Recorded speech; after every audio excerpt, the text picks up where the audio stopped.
So what we were doing is we were studying photosynthesis in depth. Photosynthesis cell के अंदर क्या चीज होती है, like photosynthesis basic जो process हमें पता था कि हाँ photosynthesis like the plant is making its food, it requires certain kind of raw material, like it will require light, it will require water, it will require carbon dioxide, it will require chlorophyll and all, ठीक है। तो ये सब हमें basic चीजें हमें पहले से पता थी, बट हमें ये नहीं पता था कि भाई ये प्रोसेस सेल के अंदर कैसा होता है। देन वी सॉ कि हाँ सेल के अंदर ये चीज ऐसे होती है। देन जो हमने देखा जिससे हमें पता चला कि yes because of the experiment performed by कौन था वो, एमर्सन,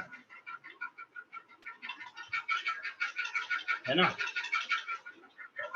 जो ये एक्सपेरिमेंट उसने परफॉर्म करा था, एमर्सन ने जो एक्सपेरिमेंट परफॉर्म करा था, उससे हमें ये पता चला कि यार इसके अंदर एक फोटो सिस्टम नहीं है, इसके अंदर दो फोटो सिस्टम है। मतलब इंडिविजुअल फोटो सिस्टम, दो फोटो सिस्टम काम करते हैं, तभी रेट ऑफ फोटोसिंथेसिस हाई होता है। बिकॉज ऑफ दिस एक्सपेरिमेंट हमें ये पता चला था। आई होप आप लोगों को पता है वो कौन से एक्सपेरिमेंट की हम बात कर रहे हैं। Then we had done photo system 1 and photo system 2। I had explain you both the thing. देन मैंने आप लोगों को जो स्टार्टिंग से बताया था, the what we are doing, the our main topic is photosynthesis. Okay, what we have done, this is photosynthesis. The process, it will involve two kind of process, one is light dependent and one is light independent। एक मतलब एक light reaction और एक dark reaction जिसे हम बोलेंगे। तो light reaction जो हमने पढ़ा उसमें दो पार्ट्स आते हैं। उसमें एक ही पार्ट है वैसे, बट उसके दो टाइप हैं। One is non cyclic photophosphorylation and one is cyclic photophosphorylation. Non cyclic हमने देखा जिसमें हमें Z स्टीम मिलता है। जो दो इलेक्ट्रॉन PS2 से निकलते हैं, वो दो इलेक्ट्रॉन कभी भी उस PS2 के पास नहीं आते हैं, वो कहीं और यूज हो जाते हैं। इन केस ऑफ साइक्लिक जो हमने देखा था, जो टू इलेक्ट्रॉन्स यहाँ से निकल रहे हैं वो घूम के वापस से उसी के पास आ रहे हैं। There is no requirement of photolysis of water की, यहाँ पे कोई भी रिक्वायरमेंट नहीं है, ठीक है। उसके बाद जो उसका सेकेंड प्रोसेस, हमने लाइट डिपेंडेंट प्रोसेस हमने पूरा खत्म कर लिया है। फोटोफॉस्फोराइलेशन दोनों टाइप के हमारे हो चुके हैं। तो हमें जो अभी करना है दैट इज डार्क रिएक्शन। कि डार्क रिएक्शन कैसे होता है, अब ये मैंने उस टाइम पे भी क्लियर किया था। डार्क रिएक्शन डजंट मीन कि ये लाइट के डार्क में ही होगा। अगर लाइट प्रेजेंट है तो भी वो रिएक्शन होगी, ठीक है, लेकिन लाइट नहीं हुई तो भी वो रिएक्शन होगी, उसको लाइट से फर्क नहीं पड़ता है। इट इज लाइट इंडिपेंडेंट, ठीक है। It can take it can take place in presence and in absence of light as well, ठीक है। दोनों केस में ये डार्क रिएक्शन हो सकता है। अब डार्क रिएक्शन होता कहाँ है? जैसे लाइट रिएक्शन अगर मैं आपसे पूछूं तो लाइट रिएक्शन कहाँ हो रहा था भाई? लाइट रिएक्शन कहाँ हो रहा था? if you can tell me a little bigger answer, not a bigger answer but widely क्या चीज बोलोगे कि लाइट रिएक्शन कहाँ पे हो रही थी, कौन से सेल ऑर्गेनेली के अंदर हो रही थी? लाइट रिएक्शन कहाँ हो रही है? Anyone wants to try? Thylakoid. The thylakoid is a part of what? Chloroplast. Chloroplast. या क्लोरोप्लास्ट के अंदर जो थैलेकॉइड था, थैलेकॉइड के मेम्ब्रेन्स के अंदर कौन प्रेजेंट है? फोटोसिस्टम्स प्रेजेंट है, तो वहां पे हो रही है। फिर वी हैव सीन क्लोरोप्लास्ट में एक जगह होती है जिसका नाम है stroma. Stroma you all know, you guys know stroma? अगर मैं स्ट्रोमा बोल रहा हूँ तो do you have an image in your mind कि स्ट्रोमा किस चीज को बोल रहे हैं? If not then I should Chloroplast basically. Yeah, you can say that. See, the thing is, तो ये एक सिंगल डिस्क है, this was a single thylakoid, इसके अंदर हमारे सारे फोटो सिस्टम्स हैं। Photo system is nothing but all the different kind of pigments which is necessary for photosynthesis, उनको ग्रुप को बोल देते हैं फोटो सिस्टम, ठीक है। तो ये हो गया थैलेकॉइड। इसके बाद जो ये जितनी भी स्पेस अंदर बची हुई है ना, ये खाली space, all the greenish colour of thing, the light green colour thing, this all thing is nothing but stroma. तो जो डार्क रिएक्शन सर होती है ना, वो डार्क रिएक्शन होती है स्ट्रोमा में, ये चीज याद रखेंगे। तो जो डार्क रिएक्शन होती है वो होती है स्ट्रोमा में, ठीक है। Before entering into dark reaction, हमने जो एक चीज देखी थी कि भाई जब इलेक्ट्रॉन ट्रांसपोर्ट चेन से जब नीचे आ रहे होते हैं तो एटीपी फॉर्म होता है। वो कौन से स्टेज पे होता है? CY, साइटोक्रोम वाली स्टेज पे होता है। तो जब मैंने आपको बताया था कि this is itself a bigger process, मतलब ये जो छोटा सा प्रोसेस है ना, ये प्रोसेस खुद एक बहुत ही बड़ा प्रोसेस है, बट वो प्रोसेस हम नहीं देखते हुए, बिकॉज अगर वो प्रोसेस हम इसके बीच में डाल देंगे ना, तो ये जो जेड स्कीम है बहुत ही कॉम्प्लिकेटेड हो जाएगी, हम will not be able to understand it properly. ठीक है, अगर हम इसको बीच में पढ़ेंगे तो what usually people does is कि पहले हम इससे पढ़ लेते हैं कि हाँ ऐसे यहाँ पर एटीपी बन रही है, यहाँ पे NADPH2 बन रहा है, उसके बाद हम लोग चेक करते हैं कि यार असल में ये प्रोसेस कैसे होता है, लाइक इन सेल ये एटीपी कैसे बनता है। There are some 2-3 concepts involve यहाँ पे, तो वो कैसे होगा वो आज हमें देखना है। उसके बाद we will start with dark reaction. Okay, तो वो जो प्रोसेस है हमने ये सब देख लिया है ना, I guess all the comparison between and everything. तो उस टॉपिक का नाम आ जाता है कीमो ऑस्मोटिक थ्योरी। ठीक है, उस पूरे टॉपिक का नाम है कीमो ऑस्मोटिक थ्योरी। इसमें क्या करता है, ये एक्सप्लेन करेगा कि भाई वो जो एटीपी हमने वहां पर लिखा था ना, साइटोक्रोम से ATP ADP and inorganic phosphate combine होकर एटीपी बना रहा है, तो होता कैसे असल में, और फिर NADPH+ होके NADPH2 कैसे बना रहा है, वो चीज होती कैसे असल में, वो हमें देखना है। तो देखो ये जो मैंने बना है, this is not a chloroplast, this is a thylakoid, this is a single disc. जो एक डिस्क हमने देखी थी ना, this is a single disc. ठीक है, ये एक डिस्क की बात हम अभी कर रहे हैं, ये एक सिंगल डिस्क है। डिस्क के अंदर मैंने आपको बताया दोनों मेम्ब्रेन के अंदर होते हैं फोटो सिस्टम प्रेजेंट, दोनों मेम्ब्रेन के अंदर होते हैं फोटो सिस्टम प्रेजेंट। तो ये रहा फोटो सिस्टम 2, ये रहा फोटो सिस्टम 1। मतलब इसके अंदर बहुत सारे हमारे जो फोटोसिंथेसिस के पिगमेंट्स हैं वो इन्वॉल्व है।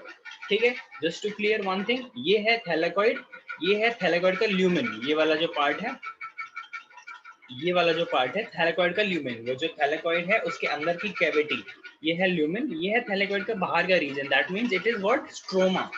ये कौन है, स्ट्रोमा है, STROMA, स्ट्रोमा। जो भी इंटरसेल्यूलर, जो भी इसके ऑर्गेनेली के अंदर जो हॉलो स्पेस है, दैट इज स्ट्रोमा। ठीक है, जो बेस है दैट इज स्ट्रोमा। ठीक है, ये ल्यूमेन है और ये उसके लेयर्स है, inner layer, outer thylakoid membrane and inner thylakoid membrane. ठीक है, तब हमने एक चीज देखी थी कि भाई फोटो सिस्टम 2 से प्रोसेस शुरू होता है, नॉन साइक्लिक फोटोफॉस्फोराइलेशन। एक और चीज भी मैंने बताई थी, इनमें से नॉन साइक्लिक एंड साइक्लिक में से कौन सा फोटोफॉस्फोराइलेशन ज्यादा होता है, कौन सा फोटोफॉस्फोराइलेशन ज्यादा होता है, anyone wants to try? Non-cyclic stop. Non-cyclic, yes, non-cyclic photophosphorilation is the majority part। ठीक है, क्योंकि वहां पे एक चीज याद रखनी, क्योंकि वहां पर ATPs and NADPH2 ज्यादा प्रोड्यूस होते हैं compare to the cyclic one. ATP and NADPH2 ज्यादा प्रोड्यूस होते हैं, कितने होते हैं, I had asked you in last class also, और वो डायग्राम अगर आप समझ गए तो आपको पता रहेगा, एंड उस पर डेफिनेटली क्वेश्चंस पूछे जाते हैं, वो चीज आपको याद रखनी है। तो देखो, अगर मैं बात कर रहा हूँ, अभी हम डिटेल में देखेंगे कि भाई वो एटीपी बना कैसे, एग्जैक्टली एटीपी बना कैसे। हमने तो यहाँ लिखा था साइटोक्रोम के यहाँ पे, साइटोक्रोम के यहाँ पे हमने ऐसे एरो बना के लिख दिया था, एटीपी से एडीपी कंबाइन होके एनर्जी यूज करके ADP and IP inorganic phosphate combine होके एटीपी बना दिया, हमने डायरेक्टली लिख दिया था। बट भाई डायरेक्टली होता नहीं है, वो होता कैसे है, देखो ये रहा फोटो सिस्टम 2, इस पे लाइट पड़ती है, इलेक्ट्रॉन्स एक्साइट होते हैं, फोटॉन्स एब्जॉर्ब करते हैं सारे क्लोरोफिल मॉलिक्यूल्स जैसे सारे फोटोसिंथेटिक पिगमेंट्स, फिर वो क्या करते हैं, अपनी एनर्जी ट्रांसफर कर देते हैं रिएक्शन सेंटर को। And what is reaction centre, reaction centre कौन सा होता है भाई, रिएक्शन सेंटर किसको बोलते हैं,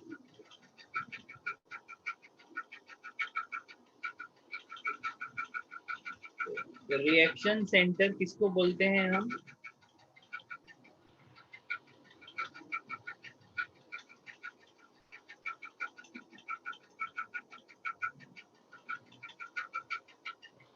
तो वो किसी को भी नहीं आ रहा है। रिएक्शन सेंटर क्लोरोफिल कौन सा है,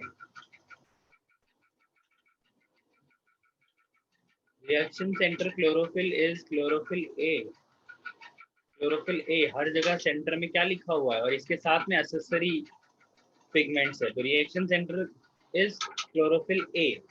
तो ये सारे क्लोरोफिल ए को दे देंगे, क्लोरोफिल ए से इलेक्ट्रॉन एक्साइट हो जाएगा, ठीक है, और वो प्राइमरी इलेक्ट्रॉन एक्सेप्टर उसे पकड़ लेगा, उसके बाद वो इलेक्ट्रॉन ट्रांसपोर्ट चेन से अपनी एनर्जी यूटिलाइज करता हुआ नीचे आएगा। तो देखो भाई यहाँ पे डायरेक्टली CY लिखा हुआ है, PQ नहीं लिखा हुआ, PC नहीं लिखा हुआ, डायरेक्टली बीच में क्या लिखा हुआ है, CY, साइटोक्रोम, बिकॉज यहाँ पर क्या होता है, यहाँ पर ATP प्रोड्यूस हो जाता है। देखो अब यूजुअली होता क्या है इस प्रोसेस में, कि देखो आउटर जो प्रोसेस है स्ट्रोमा में ना 2H प्लस का कंसेंट्रेशन होता है काफी, ठीक है। तो इसमें क्या होता है, इलेक्ट्रॉन की जो एनर्जी, इलेक्ट्रॉन की एनर्जी यूज करते हुए साइटोक्रोम बाहर से 2H प्लस, बाहर से 2H प्लस को अंदर पंप कर देगा, ल्यूमिन के अंदर पंप कर देगा, ठीक है। ध्यान देना इस चीज को। एनर्जी इलेक्ट्रॉन क्योंकि हायर एनर्जी स्टेट पे है, उसके पास एनर्जी है, उसकी एनर्जी यूटिलाइज करते हुए साइटोक्रोम 2H प्लस जो स्ट्रोमा में अवेलेबल है उसको ल्यूमिन के अंदर पुश कर देगा, उसको ल्यूमिन के अंदर पुश कर देगा, ठीक है। ये चीज इंपॉर्टेंट है, देखना इसका क्या मतलब है।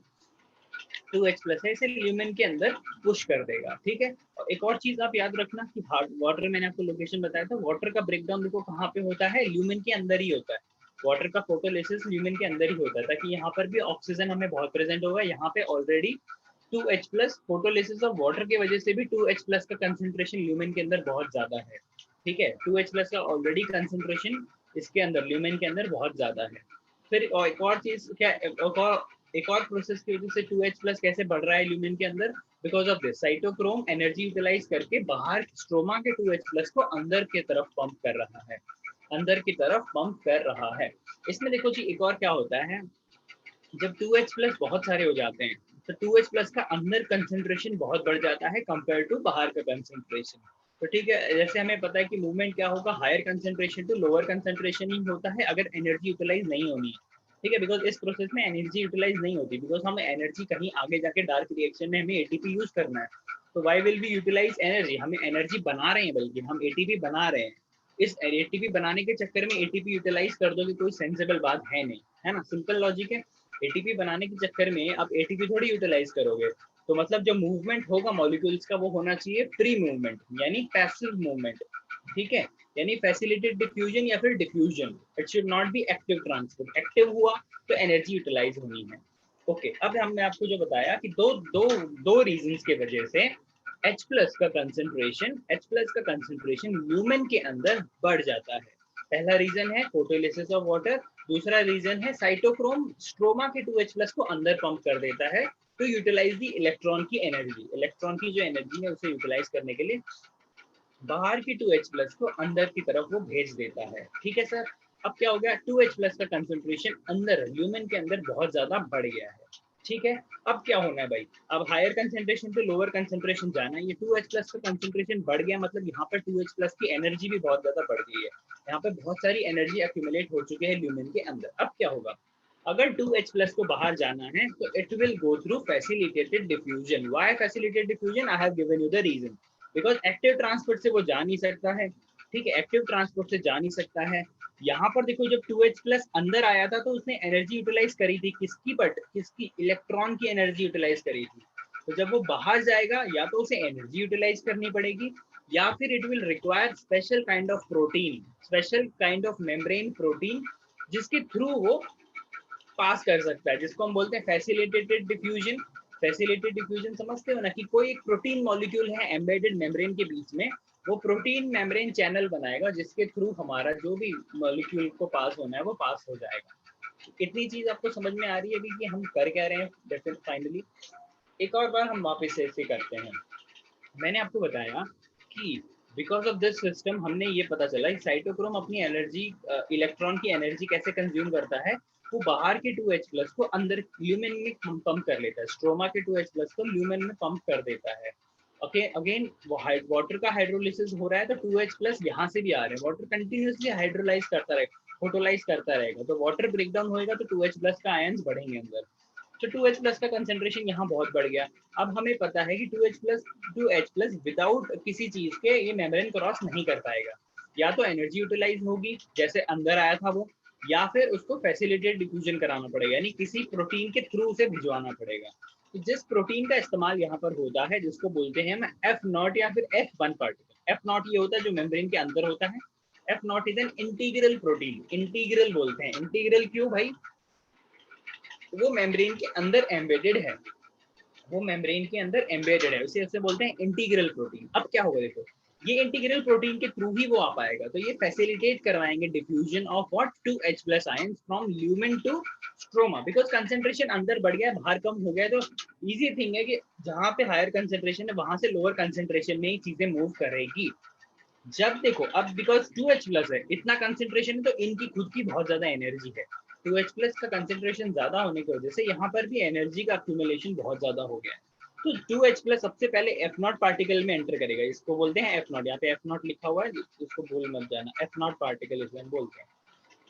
तो 2H प्लस सबसे पहले एफ नॉट पार्टिकल में एंटर करेगा, उसके बाद वो F1 पार्टिकल में एंटर करेगा। और F1 पार्टिकल जो है, पार्टिकल नहीं बोलेंगे इसे, F1 प्रोटीन बोलेंगे। जो F1 प्रोटीन है, एफ नॉट प्रोटीन नहीं बोलेंगे उसे भी, F1 प्रोटीन है। F1 प्रोटीन क्या करेगा, because of the high energy of 2H plus ions, because of their high concentration in lumen, वो उसको बाहर लेके आ रहा है। Because of that accumulated energy वो क्या करेगा, इनऑर्गेनिक फॉस्फेट को और एडीपी को कंबाइन करके एटीपी बना लेगा, और 2H प्लस आयंस बाहर छोड़ देगा, 2H प्लस आयंस बाहर छोड़ देगा। ठीक है, यहाँ पर जो F1 पार्टिकल है ना, F1 particle act as ATPase. ATPase is nothing but an enzyme.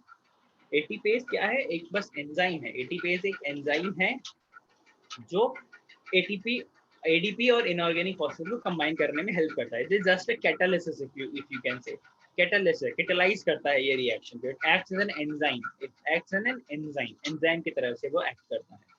आपको ये बात समझ में आ गई कि जो H प्लस आयंस का कंसेंट्रेशन अंदर बढ़ गया, उसको बाहर आना है, high concentration lower concentration, energy उसके पास है, तो वो फैसिलिटेड डिफ्यूजन होगा। एफ नॉट पार्टिकल से होते हुए F1 पार्टिकल के थ्रू वो बाहर आ जाएगा। और जब वो बाहर आता है, because it has accumulated energy, तो वो एनर्जी यूटिलाइज कर लेगा एडीपी और इनऑर्गेनिक फॉस्फेट को कंबाइन करने में, and it will form ATP. ठीक है, तो एटीपी तो भाई बन गया ऐसे, एटीपी तो बन गया ऐसे। जो हम इस प्रोसेस में जो हमने यहाँ पर देखा था, जो इस प्रोसेस में हमने यहाँ पर लिखा हुआ है, जैसे हमने साइटोक्रोम में डायरेक्टली लिख दिया एटीपी कन्वर्ट हो जाएगा एटीपी, वो एग्जैक्टली होता कैसे है, because of 2H plus ion का कंसेंट्रेशन है ना, वो चीज हमने अभी देखी। बट अगर वही प्रोसेस हम यहाँ पर चिपका देते ना, तो वो थोड़ा कंफ्यूजिंग हो जाता है। इसीलिए इसे ऐसे लिखते हैं कि साइटोक्रोम स्टेज पे एटीपी बनता है। Cytochrome is the responsible, because cytochrome के थ्रू ही वो अंदर आता है, H प्लस अंदर है, साइटोक्रोम की वजह से ही वो अंदर आता है। ठीक है, तो ये चीज समझ में आ गया। अभी हमें देखना कि NADPH2 कैसे बन रहा है, इसको भी देख लेते हैं जरा। भाई NADPH2 को बनने के लिए क्या चाहिए, NADP तो है ही, उसको 2H प्लस चाहिए। 2H प्लस उसे कहाँ से मिल जाएगा, बिकॉज ये 2H प्लस अंदर कंसेंट्रेशन ज्यादा था, बाहर कम था। अब क्या होना है, अंदर से बाहर आ रहे हैं कि नहीं, बाहर आ रहे हैं तभी तो एटीपी बन रहा है। तो बाहर आ रहे हैं तो 2H प्लस का कंसेंट्रेशन बाहर बढ़ने लग जाएगा। अभी बाहर 2H plus ions freely available होंगे, तो ये 2H प्लस आयंस जाएगा। और NADP तो प्रेजेंट होता ही है स्ट्रोमा में, रिड्यूस्ड फॉर्म होता है ये। ठीक है, NADP plus 2H plus it will give NADPH2। और इस टाइप में कौन सा एंजाइम यूज होगा, NADP रिडक्टेज। NADP रिडक्टेज ये एंजाइम भी स्ट्रोमा में इजीली अवेलेबल होता है, इजीली अवेलेबल होता है। तो दोनों चीज से पता चल गई क्या हो रहा है कि भाई देखो NADP से वो कैसे बन रहा है, वो भी हमें पता चल गया। ये कब होगा, लेकिन ये कब होगा, यहाँ पे भी एनर्जी चाहिए ना, इसको इन दोनों को कंबाइन करने के लिए भी एनर्जी चाहिए। वो एनर्जी कहाँ से आती है सर, वो एनर्जी आती है इलेक्ट्रॉन से। क्योंकि अभी देखो क्या हो रहा है, PS2 से हमने स्टार्ट किया, यहाँ पे नीचे आया, 2 इलेक्ट्रॉन फोटो सिस्टम 1 के पास आए, फिर इलेक्ट्रॉन एक्साइट हुए, फिर से वो फोटो सिस्टम 1 के इलेक्ट्रॉन ट्रांसपोर्ट चेन के थ्रू एंटर किए, फिर से 2 इलेक्ट्रॉन यहाँ पर आया, बाहर आया। फिर 2 इलेक्ट्रॉन किसने यूज किया, NADP रिडक्टेज ने। क्या करने के लिए, NADP रिडक्टेज ने NADP प्लस 2H प्लस को कंबाइन कर दिया, क्या बनाया, NADPH2। NADPH2। तो ये था overall process chemo osmotic theory का, कि रियली ओरिजिनली जो प्रोसेस हो रहा है वो कैसे होता है। अब if you have any doubt you can ask me, I will wait for 1 minute. अगर आप कुछ पूछना चाहते हो, if everything is right, then you can ask, or else I will start asking questions to you. Okay, if you have any doubt you can just type it down, or you can just unmute yourself and say, please 1 minute का time है हमारे पास।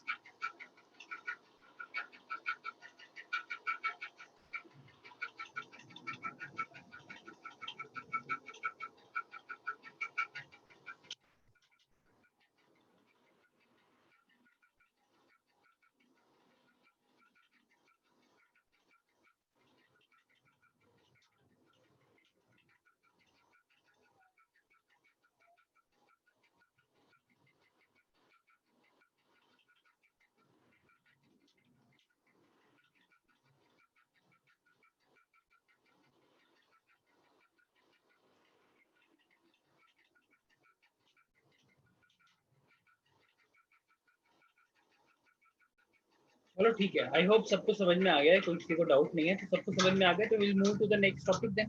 Will move to the next topic, dark reaction, जो most important topic है इस particular chapter का।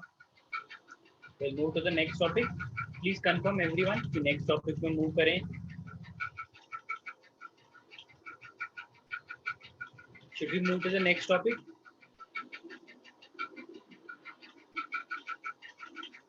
Yes, I see. I can see. जैसे ही मैंने बोला I will ask question, 2 people left. I don't know कौन है वो, but they left. Where are the students? I don't know. आज 6 ही क्यों हैं? Yeah, that's what. It was 8 and now it's 6. I don't know. He is not there. क्या नाम है? अभी थोड़ी देर पहले मुझसे डाउट पूछ रहा था, वो क्या नाम है उसका? प्रदीप। प्रदीप ही है ना? क्या नाम है उसका?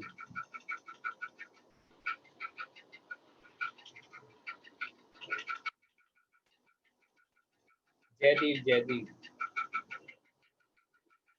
थोड़ी देर पहले डाउट पूछ रहा था, मेरे को छोड़ के तो 5 ही है लोग, और बुरी हालत है। Where are they? कुछ है क्या? क्लास है क्या? एग्जाम है तो फिर ये क्लास क्यों डाल रहे हैं?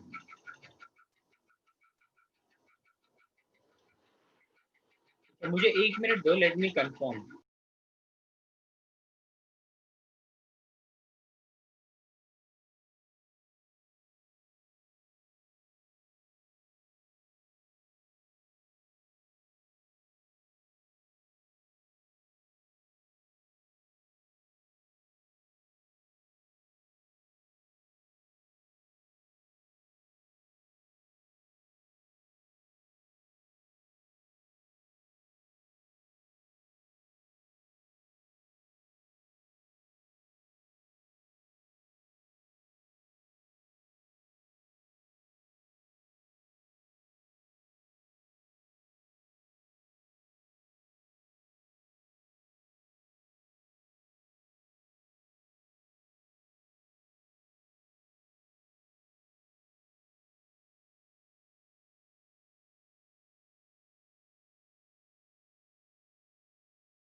सर कॉल नहीं रिसीव कर रहे हैं, लेट्स सी, अपन कंटिन्यू रखते हैं। We don't mind,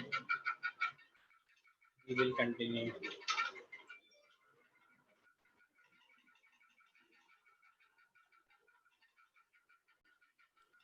Vipin sir, आप कॉल कर रहे थे क्या? जी सर, कॉल कर रहा था आपको। क्या हुआ? Number of students are very less. नहीं, हाफ ईयरली का मंथ है ना। हाँ, हाफ ईयरली का महीना है। कौन सा महीना है? Half yearly, half yearly. हाँ वो तो है फिर, but the topic which I am teaching is very important. Should I continue? हाँ, रिकॉर्डिंग देख लेंगे बाकी बच्चे। चलो ठीक है। Okay, so we will just continue. You guys in a better position कि आप लोग को ये समझे। So I have written the points down, ठीक है? अगर आप भूल जाते हो कभी, जितने भी बच्चे हैं यहाँ पे, अगर आप लोग भूल जाते हो तो I have written the points यहाँ पर नीचे, तो you can just read it and you will get to know, ठीक है? आपको पता चल जाएगा, यहाँ पे सारे points उसके लिए लिखे हुए हैं। So this is the topic which we have to do today, which is dark reaction, which is very important for the exam. ठीक है, जो फोटोसिंथेसिस को खत्म करने के लिए दोनों प्रोसेस बहुत ज्यादा जरूरी है। Number 1 is light reaction, which we have seen. Light reaction में हम कुछ नहीं करते हैं। The maximum thing which we do in light reaction is light reaction में हम सबसे पहले क्या करते हैं? एटीपी प्रोड्यूस करते हैं, उसके बाद हम रिड्यूसिंग पावर प्रोड्यूस करते हैं। एटीपी पता चला हमने कैसे प्रोड्यूस किया, एटीपी कैसे बनता है, ठीक है? जब इलेक्ट्रॉन नीचे आता है along the electron transport chain, तब एटीपी प्रोड्यूस हो जाता है। सेम थिंग इसी वे में जब PS1 से नीचे आता है इलेक्ट्रॉन ट्रांसपोर्ट चेन के थ्रू इलेक्ट्रॉन, तब हम फेरिडॉक्सिन आई थिंक उसकी हेल्प लेते हुए व्हाट वी डज इज हम NADPH2 बना लेते हैं। NADPH2 is nothing but a reducing power. NADPH2 कहीं पे आया तो हम किसी भी कंपाउंड को वो यूज करते हुए रिड्यूस कर सकते हैं। It is a reducing power. किसी भी चीज को रिड्यूस करना हो, रिडक्शन करना हो किसी भी चीज का, तो हम वो कर सकते हैं। ओके, सो हम ये दो चीज बहुत इंपॉर्टेंट है हमारे लिए। सबसे वन इज ATP एंड दूसरा इज NADPH2। ये दोनों चीज कहाँ इंपॉर्टेंट है? डार्क रिएक्शन में इंपॉर्टेंट है। डार्क रिएक्शन में ये इनका बहुत ज्यादा क्रूशियल रोल है। तो इसीलिए ये डार्क रिएक्शन बहुत सारे इंपॉर्टेंट है। और ये कहाँ से बनते हैं? ये बनते हैं लाइट रिएक्शन में। इसीलिए फोटोसिंथेसिस का पूरा process light plus dark reaction को हम बोलते हैं। लाइट प्लस डार्क रिएक्शन को हम बोलते हैं। तो आज हमें देखना है डार्क रिएक्शन। ठीक है, डार्क रिएक्शन को केल्विन साइकिल भी बोलते हैं। इट स्टार्ट विद C वैसे, ठीक है। केल्विन साइकिल भी बोलते हैं एंड इसको बायोसिंथेटिक पाथवे भी बोलते हैं। Why biosynthetic pathway? Biosynthetic, bio is nothing living and synthetic मतलब कुछ वी आर मेकिंग समथिंग, हम कुछ सिंथेसाइज कर रहे हैं। ठीक है, तो वो कैसे होता है? देखो, that is it uses the product formed in light reaction. It uses the product formed in light reaction. कौन से प्रोडक्ट फॉर्म हुए भाई लाइट रिएक्शन में? ATP and NADPH2 to synthesize what? To synthesize different products such as what? Sugar and carbohydrates. What should be the final outcome of photosynthesis if anyone would like to tell? Photosynthesis का final product क्या होना चाहिए?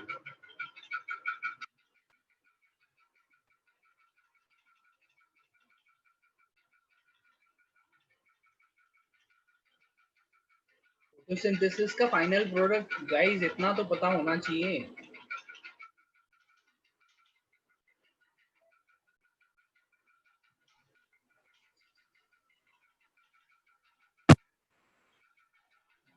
Sir, बोलो। glucose and oxygen.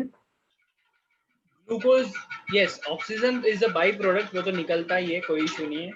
But plant के लिए क्या important है? It is glucose. Glucose is nothing but carbohydrates. Carbohydrates nothing but starch. Starch के फॉर्म में जब वो स्टोर होता है तो it is nothing but the food for that particular plant. तो फोटोसिंथेसिस में हमें क्या बनाना है? फूड बनाना है। It is nothing but sugar. Sugar and carbohydrates are the final product of photosynthesis. तो ये हमें बनाना है। ठीक है, तो ये बनाने के लिए किसकी हेल्प लगती है भाई? लाइट रिएक्शन से जो दो प्रोडक्ट हमें मिलते हैं, ATP एंड NADPH2। कैसे वो प्रोसेस हम आज देखने वाले हैं। तो ये जो एंटायर प्रोसेस था मेल्विन केल्विन ने एक्सप्लेन किया था। एक ही नाम है, ये एक ही बंदे का नाम है। मेल्विन केल्विन दो अलग अलग लोग नहीं है, एक ही नाम है। तो how did he perform this experiment? उसका एक्सपेरिमेंट बहुत ही ज्यादा डिफिकल्ट टू अंडरस्टैंड है। It is very difficult to understand. आपकी अंडरस्टैंडिंग या फिर मेरी अंडरस्टैंडिंग या फिर सबकी अंडरस्टैंडिंग के लिए हम उसका एक्सपेरिमेंट को इतनी डिटेल में नहीं पढ़ते हैं। हम उसमें देखो क्या क्या चीज हमें, जो मेजर चीज है उसमें सबसे पहले उसने जो C14 यूज किया, कार्बन 14 यूज किया। ठीक है, और my chemistry is okay little bit. Carbon 14 एक आइसोटोपी आई थिंक कार्बन का ना, आइसोटोपी बोलते हैं इसे। I hope I am right. Yes, Yes, sir, isotope ही है। हाँ आइसोटोपी है। तो इसने क्या करा, मेल्विन केल्विन ने कार्बन 14 का पाथ देखा। कार्बन 14 इजीली ट्रेसेबल है। कार्बन 14 रेडियो एक्टिव होता है शायद, थोड़ा कुछ ऐसा कुछ सीन है। तो वो इजीली उसे हम ट्रेस कर पाते हैं कार्बन 14 को। कार्बन 14 को अगर हमें किसी भी कंपाउंड में ट्रेस करना है, it is easily traceable. Carbon 14 हम कंपाउंड को निकाल के डिफरेंट एक्सपेरिमेंट से वी कैन फाइंड आउट कि हाँ ये वही वाला कार्बन 14 है जो हमने स्टार्टिंग में डाला था। तो इसमें किया क्या उसने, मेल्विन केल्विन ने, इसने यूज किया ग्रीन अलगी जिसका नाम था क्लोरेला। हमने पढ़ा भी है ग्रीन अलगी, क्लोरेला। तो ग्रीन है मतलब फोटोसिंथेटिक है। ठीक है, अब इसने क्या किया कि इसको सनलाइट में एक्सपोज किया। उस टाइम पे कार्बन डाइऑक्साइड भी प्रेजेंट था वहां पे। तो सनलाइट के प्रेजेंस में जब उसने कार्बन डाइऑक्साइड वहां पे प्रेजेंट था, कार्बन डाइऑक्साइड उसने किस फॉर्म में दिया? C14 के फॉर्म में।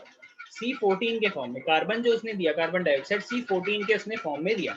थोड़ी देर के लिए उसने वो किया, थोड़ी देर के लिए उसे सनलाइट प्रेजेंट करवाई।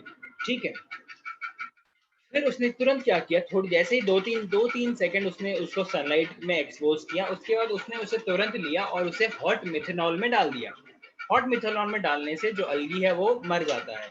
हॉट मिथेनॉल में डाल दी, अलगी मर गया। और एक और चीज जो होती है मिथेनॉल में डालने से, हॉट मिथेनॉल में डालने से, कि जितनी भी अंदर एंजाइमेटिक रिएक्शंस या फिर मेटाबॉलिक रिएक्शंस हो रही हैं वो ऑन द स्पॉट बंद हो जाती है। वो सारी रिएक्शन ऑन द स्पॉट बंद हो जाती है। ठीक है, तो इससे वो क्या पता कर रहा था, देखो उससे वो ये पता कर रहा था कि जो प्लांट ने सनलाइट के प्रेजेंस में जो मेरा कार्बन 14 जो मैंने उसे दिया, जो उसे एटमॉस्फेयर से मैंने उसे दिया आर्टिफिशियली, वो कार्बन 14 उसने कहाँ यूटिलाइज किया। तो जैसे ही उसने उस पर्टिकुलर अलगी को मारा, उसने उसने उसके अंदर से सारे प्रोडक्ट्स निकाले। तो उसने चेक किया, अब वो क्या ढूंढ रहा है, मैंने जो कार्बन 14 डाला था, मैंने जो कार्बन 14 डाला था वो कौन से कंपाउंड में मुझे मिल रहा है, वो कौन से कंपाउंड में मुझे मिल रहा है। ये बात समझ में आ रही है कि क्या हो रहा है।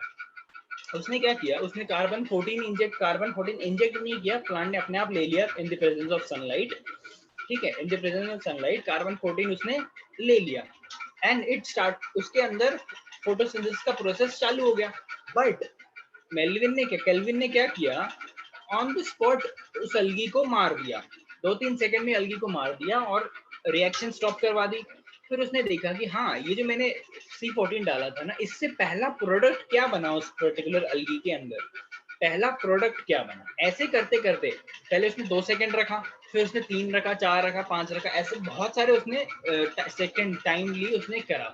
उससे क्या पता चला उसे कि ये जो मेरा कार्बन 14 है, ये कौन कौन से प्रोडक्ट बना रहा है और फाइनली ग्लूकोज इससे कैसे बन रहा है।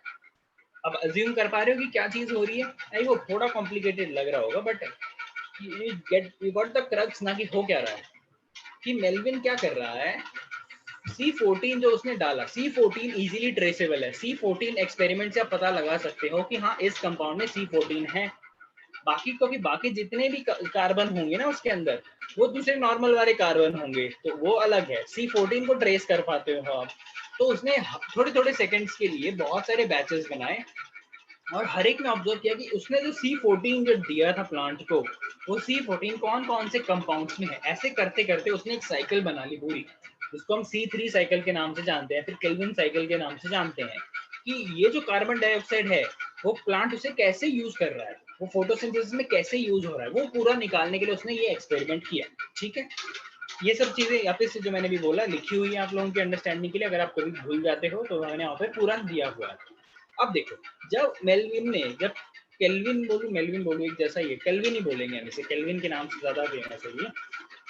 जब केल्विन ने पता किया है ये एक्सपेरिमेंट, हाँ, जब उसने ये एक्सपेरिमेंट किया, अब देखो एक सिंपल सा लॉजिक लगाओ। उसने भाई C14 के ही trace the path of this carbon 14 और बहुत सारे जितने भी कंपाउंड उसे मिले उसने ऑब्जर्व किया। तो जो पहला कंपाउंड उसे मिला, first compound which was formed was a 3 carbon compound. जो पहला कंपाउंड उसे मिला उसका नाम था फॉस्फोग्लिसरिक एसिड, PGA उसने इसका नाम दिया, फॉस्फोग्लिसरिक एसिड। अब phosphoglyceric acid itself a 3 carbon compound. Phosphoglyceric acid का जब आप केमिकल फॉर्मूला देखोगे, तब उसके अंदर आपको 3 कार्बन मिलते हैं, 3 कार्बन 3C, 3 कार्बन मिलते हैं। ठीक है, फॉस्फोग्लिसरिक एसिड में, तो इट्स अ 3 कार्बन कंपाउंड हम इसे बोलेंगे फॉस्फोग्लिसरिक एसिड को। तो अगर देखो सिंपल लॉजिक है, अगर एक 3 कार्बन प्रोडक्ट बन रहा है, 3 कार्बन प्रोडक्ट बनने के लिए हम बाहर से हम क्या दे रहे हैं, 1 कार्बन दे रहे हैं, हम CO2 दे रहे हैं, CO2 यानी सिंगल कार्बन। मतलब सिंपल लॉजिक है कि वो जो सिंगल कार्बन है must have been combined with a double carbon compound. एक डबल कार्बन कंपाउंड के साथ हमारा एक कार्बन डाइऑक्साइड कंबाइन किया होगा to form a 3 carbon compound. Do you understand this. ये देखो, हमारा carbon dioxide must have been combined with a 2 carbon compound, तब जाके तो हमें पहला स्टेबल कंपाउंड हमें मिला 3 carbon, this is phosphoglyceric acid. Do you understand this. ये चीज आपको समझ में आई, क्योंकि हमें पहला कंपाउंड मिल रहा है 3 कार्बन कंपाउंड। ठीक है, और हमने अभी तक क्या दिया है, हमने कार्बन डाइऑक्साइड दिया। कार्बन डाइऑक्साइड में कितने कार्बन है भाई, एक ही कार्बन है।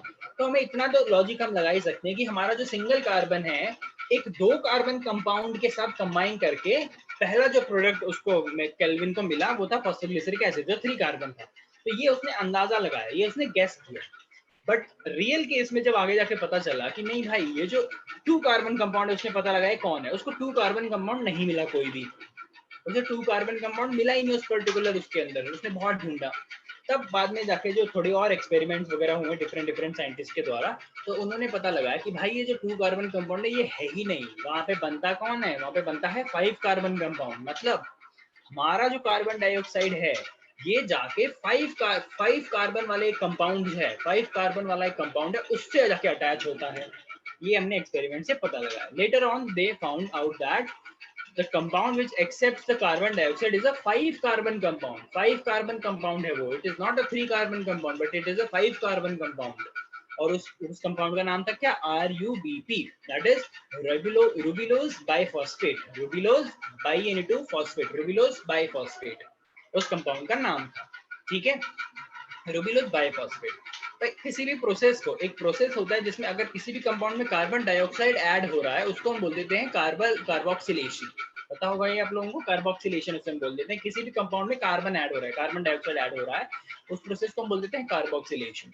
अब ये जो रिएक्शन एक पर्टिकुलर कंपाउंड में, दैट इज RUBP में, जब हमें कार्बन डाइऑक्साइड का एडिशन करवाना है, उस रिएक्शन को बोलते हैं कार्बोक्सिलेशन। और इस रिएक्शन के दौरान जो एंजाइम यूज होता है, इस रिएक्शन के दौरान जो एंजाइम यूज होता है उसका नाम है रुबिस्को।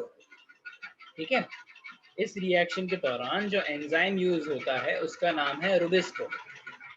ठीक है, ये रहा RUBIS, इसका फुल फॉर्म है रुबिस्को, मतलब RUBIS तक तो ये रहा RUBIS। ठीक है, रुबिलोज कार्बोक्सिलेज ऑक्सीजनेज, ये इस एंजाइम का नाम है।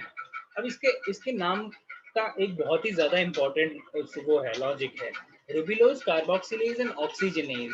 इससे आप एक चीज पता कर सकते हो कि ये एक ऐसा एंजाइम है जो कार्बोक्सिलेशन भी करवा सकता है और जो ऑक्सीजनेशन भी करवा सकता है। ये चीज समझ में आ रही है? कार्बोक्सिलेशन मतलब किसी भी चीज में कार्बन डाइऑक्साइड का एडिशन, एंड ऑक्सीजनेशन मतलब सिंपल गैस क्या होगा, किसी भी चीज में ऑक्सीजन का एडिशन। Carboxylation and oxygenation. तो ये एक ऐसा एंजाइम है, रुबिस्को एक ऐसा एंजाइम है जो अपनी प्रॉपर्टी बदलता है। कभी तो ये कार्बोक्सिलेशन करवाएगा, कभी तो ये ऑक्सीजनेशन करवाएगा। ये कब क्या करवाता है ये भी मैं आपको बताऊंगा। ये कब क्या चीज करवाता है ना, I will also tell you that thing also, कि ये कब क्या करवाएगा, कि कब ये कार्बोक्सिलेज करवाएगा, कब ये ऑक्सीजनेज करवाएगा। अभी आपको इतना इंपॉर्टेंट याद रखना है कि जो 5 कार्बन कंपाउंड से कार्बन डाइऑक्साइड अटैच होता है, उसको प्रोसेस को हम बोल देते हैं कार्बोक्सिलेशन, क्योंकि कार्बन डाइऑक्साइड किसी कंपाउंड में ऐड हो रहा है। उस एंजाइम जो ये रिएक्शन करवाता है, उस एंजाइम का नाम क्या है भाई? उस एंजाइम का नाम है रुबिस्को, जिसका फुल फॉर्म है रुबिलोज कार्बोक्सिलेज एंड ऑक्सीजनेज। ठीक है, दो प्रॉपर्टी है। I think it is red. I have also heard that. You can just confirm it once, but I have heard it. जब मैंने पढ़ा था तब I got to know about this. It is, I think, the most abundant enzyme, Rubisco, because of its property, because it दोनों वे में act कर सकता है, कार्बोक्सिलेज में भी ऑक्सीजनेज। यस, ठीक है। अब वहाँ जाता है बहुत ज्यादा इंपॉर्टेंट प्रोसेस जो है साइकिल। डेफिनेटली आपके एग्जाम में पूछने जाने वाली है और इससे ज्यादा सिंपल ये हो नहीं सकती है। ठीक है, इससे ज्यादा सिंपल ये साइकिल हो नहीं सकती है। अब देखो, अब मैं इसमें सबसे पहले आपको दो चीज बताऊंगा। पूरा जो स्टेप है ये केल्विन साइकिल का, पूरा जो स्टेप है तीन उसमें डिवाइडेड है। पूरी जो साइकिल है 3 स्टेप्स में डिवाइडेड है। पहला स्टेप है कार्बोक्सिलेशन, जो हमने अभी देखा ऊपर, कार्बोक्सिलेशन की रुबिस्को में RUBP राइबोलेज बाइफॉस्फेट में कार्बन का एडिशन, कार्बन डाइऑक्साइड का addition, that is first step, that is carboxylation. Second जो हमारा स्टेप है दैट इज रिडक्शन, थर्ड जो हमारा स्टेप है that is regeneration of RUBP, that is regeneration of RUBP। तो मैं बताते हैं हमें कैसे हो रहा है ये। अब देखो सर, बहुत ही ध्यान से देना। सबसे पहले तो जो प्लांट के अंदर जो साइकिल होती है, जब प्लांट के अंदर ये साइकिल होती है, तब एक टाइम पे एक ही कार्बन डाइऑक्साइड प्लांट लेता है, एक टाइम पे एक ही कार्बन डाइऑक्साइड प्लांट लेता है, उसको पूरा प्रोसेस करता है। ठीक है, बट हम हमारी अंडरस्टैंडिंग के लिए, जस्ट बिकॉज हमें ये जो कार्बन नंबर है ऑफ दैट कंपाउंड हमें ना कॉमन रखने होते हैं, मतलब कार्बन कंपाउंड हर स्टेज पे कितने हैं ये हमें पता करना है। और वो आगे चल के थोड़ा यहाँ पर टफ हो जाता है, बिकॉज यहाँ पे एक फॉस्फेट निकल जाता है, और 5 फॉस्फेट चले जाते हैं, तो नंबर ऑफ कार्बन का काउंट करना इज डिफिकल्ट अगर हम 1 कार्बन लेंगे, बिकॉज फिर हमें 1 कार्बन को फ्रैक्शंस में डिवाइड करना पड़ेगा। तो जस्ट फॉर आवर अंडरस्टैंडिंग हम एक साथ जो पढ़ रहे हैं, हम एक साथ 3 कार्बन डाइऑक्साइड ले रहे हैं। We are taking 3 molecules, we are taking 3 carbon dioxide. ठीक है, we're taking 3 कार्बन डाइऑक्साइड। अब मेरे को एक चीज बताओ, अगर 3 कार्बन डाइऑक्साइड है तो इसमें टोटल नंबर ऑफ कार्बन कितने होंगे?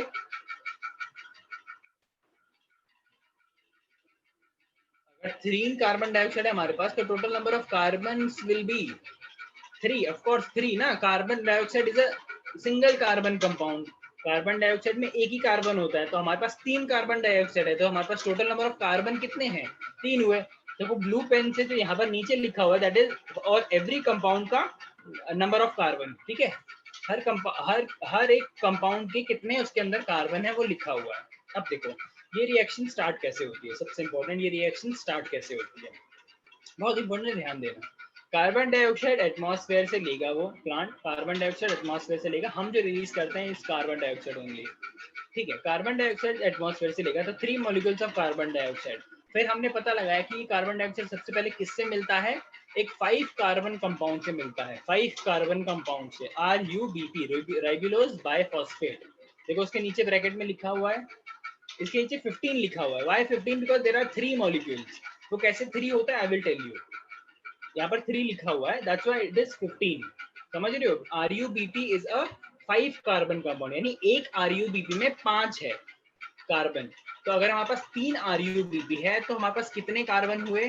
15 कार्बन, करेक्ट है, 15 कार्बन, ठीक है। तो हमें पता लगाना है कि भाई ये 3 कार्बन से, ये 3 कार्बन और ये 15, 15, 16, 17, 18, ये 18 कार्बन कहाँ कहाँ जाते हैं और फाइनली ये वापस से 18 कैसे होते हैं? क्योंकि देखो बीच में 15 भी हो जाएंगे, देखो यहाँ 15 हो गया, यहाँ पे भी 15 हो गया, पर यहाँ पे वापस आके वो 18 कैसे हो गया? हमें ये कार्बन का ट्रेस करना रहना है, हमें कार्बन नंबर ऑफ कार्बन हमें पता करते रहना है। देखो अब देखो RUBP कंबाइन करेगा कार्बन डाइऑक्साइड जो बाहर से आएगा, ठीक है, in the presence of what? An enzyme called as rubisco. और जो पहला कंपाउंड बनाएगा जिसका नाम है फॉस्फोग्लिसरिक एसिड, PGA, जिसका नाम है PGA, फॉस्फोग्लिसरिक एसिड, ठीक है। Now phosphoglyceric acid is a 3 carbon compound. देखो यहाँ पर लिखा हुआ है फॉस्फोग्लिसरिक एसिड। फॉस्फोग्लिसरिक एसिड का केमिकल फॉर्मूला देखोगे ना तो यू कैन इजीली फाइंड, हाँ भाई इसमें 3 कार्बन है, बाकी सब एसिड वैसिड के फॉर्मूले हैं, तो इसके अंदर 3 कार्बन है। ओके, अब हमें एक चीज पता चली भाई, यहाँ पर 15 कार्बन थे क्योंकि यहाँ पर 3 RUBP नहीं, 15 कार्बन। यहाँ पर 3 कार्बन डाइऑक्साइड है यानी 3 कार्बन, तो 15 और 3 कितने हो गए? 18 कार्बन। तो यहाँ पे भी 18 कार्बन होने चाहिए क्योंकि कार्बन, ये दोनों जोड़ी रहे तो 18 कार्बन तो होने चाहिए। तो 18 कार्बन करने के लिए, because this is a 3 carbon compound, because this is a 3 carbon compound, then how many phosphoglyceric acid will be formed? Simple है ना, 6 करेगा, बिकॉज देखो 3 कार्बन कंपाउंड है, 18 फॉर्म हो रहे हैं, तो 6 3 18 ना, 6 3 18, सिंपल लॉजिक है। तो जब ये दोनों कंबाइन करेंगे, 3 RUBP और 3 कार्बन डाइऑक्साइड कंबाइन करेंगे, तब हमें 6 मॉलिक्यूल्स ऑफ फॉस्फोग्लिसरिक एसिड मिलेगा। 6 मॉलिक्यूल्स ऑफ फॉस्फोग्लिसरिक एसिड। एक मॉलिक्यूल ऑफ फॉस्फोग्लिसरिक एसिड में कितने कार्बन है? 3 कार्बन है, तो 6 into 3 is what? 6 into 3 is what? 6 into 3 is 18 carbon, correct है, करेक्ट है। ये 15 और 3 मिलके 18 कैसे हुए पता चल गया। और कितने बने? 6 फॉस्फोग्लिसरिक एसिड बने, 6 फॉस्फोग्लिसरिक एसिड बने। तो दिस वाज द प्रोसेस जिसको नाम दिया गया है कार्बोक्सिलेशन। जो पहला हमारा स्टेप है कार्बोक्सिलेशन वो ये है, ठीक है, पहला हमारा जो स्टेप है वो है ये। अब देखो जी यहाँ पे क्या होने वाला है। अब यहाँ पे जो हमने ATP वहां पे बनाया था वो ATP यहाँ यूज होने वाला है। देखो कैसे, नेक्स्ट स्टेप है 6 ATP will convert into ADP, यानी 6 फॉस्फेट कहीं तो भी यूज हुए हैं, 6 फॉस्फेट कहीं तो भी यूज हुए हैं, याद कर रहे हो, सिंपल लॉजिक है। 6 ATP एडेनोसिन ट्राइफॉस्फेट, 6 ADP हो गए, डाइफॉस्फेट हो गए, यानी एक फॉस्फेट निकला और टोटल ATP कितने हैं? 6 हैं, यानी टोटल ATP टोटल फॉस्फेट कितने हो गए? 6। 6 फॉस्फेट कहाँ गए? 6 फॉस्फेट कहाँ गए? अब देखो सिंपल लॉजिक, पहले था ये फॉस्फोग्लिसरिक एसिड, अब ये बन गया 1,3 डाइफॉस्फोग्लिसरिक एसिड। समझ में आई बात? 1,3 डाइफॉस्फोग्लिसरिक एसिड। कि एक पोजीशन पे भी फॉस्फेट है और थर्ड पोजीशन पे भी फॉस्फेट है, यानी अभी 2 जगह फॉस्फेट है। नंबर 1 पोजीशन पे भी फॉस्फेट ग्रुप है, नंबर 3 पोजीशन पे भी फॉस्फेट ग्रुप है। आई बात समझ में? यहाँ पे इसमें क्या हो गया, बस जैसे ये था फॉस्फोग्लिसरिक एसिड, ये बन गया 1,3 डाइफॉस्फोग्लिसरिक एसिड, सिंपल लॉजिक है। और ये डाई कैसे हुआ? ये आए कहाँ से 6 फॉस्फेट भाई, ये 6 फॉस्फेट आए कहाँ से? 6 क्यों बोल रहा हूँ मैं? 6 क्यों बोल रहा हूँ? मतलब 6 मॉलिक्यूल्स हैं इसके हमारे पास, 6। तो ये जो 6 और एक्स्ट्रा फॉस्फेट जो लगे, वो फॉस्फेट कहाँ से आए भाई? वो फॉस्फेट आए, एटीपी कन्वर्ट हुआ है, एटीपी यूज हुआ है, एनर्जी यूज हुई है। ठीक है, ठीक है, please confirm everyone, please continue confirming so that I get to know, because it is complex, I can understand, but please confirm कि समझ आ रहा है नहीं आ रहा है।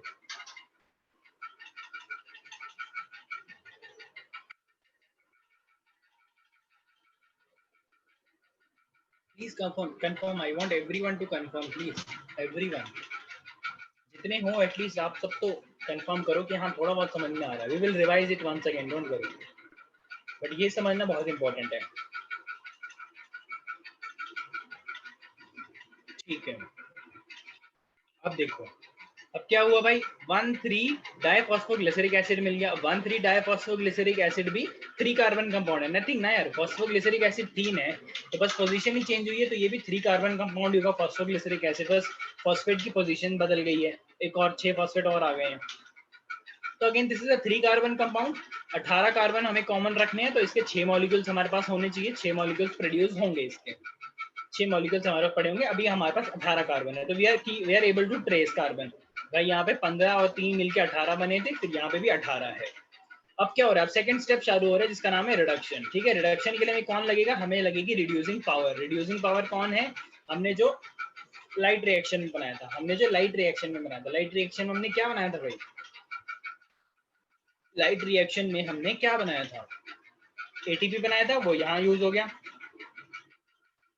और NADPH2 बनाया था, वो यहाँ यूज हो रहा है। कैसे देखो, 1,3 डाइफॉस्फोग्लिसरिक एसिड है, ठीक है। अब ये इसका होगा रिडक्शन, 1,3 डाइफॉस्फोग्लिसरिक एसिड। जब एसिड का रिडक्शन होता है तो क्या बनता है, अगर किसी को पता हो तो, एसिड का अगर रिडक्शन होता है तो क्या बनता है,